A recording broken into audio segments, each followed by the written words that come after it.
Hello guys, আমি একটা video নিয়ে চলে এসেছি আপনাদের সাথে। সাধারণত আমরা ভেবে থাকি চিতা বা চিতাবাঘই গাছে উঠতে পারে, কিন্তু যখন প্রশ্ন আছে শিকার বা মিটের, তখন জঙ্গলের রাজাও পিছিয়ে থাকে না।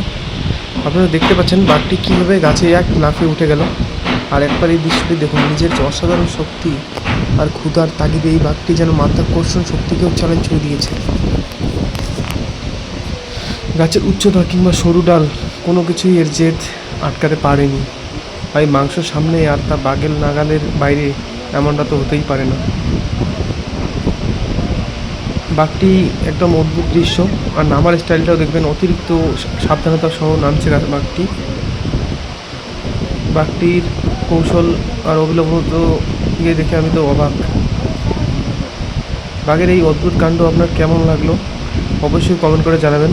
আর এবং দারুণ সব ভিডিওর জন্য চ্যানেলটি সাবস্ক্রাইব করতে ভুলবেন না।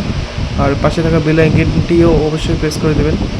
দেখতে পাচ্ছেন বাঘটি কীভাবে আস্তে করে নামছে মানুষের মতো করে।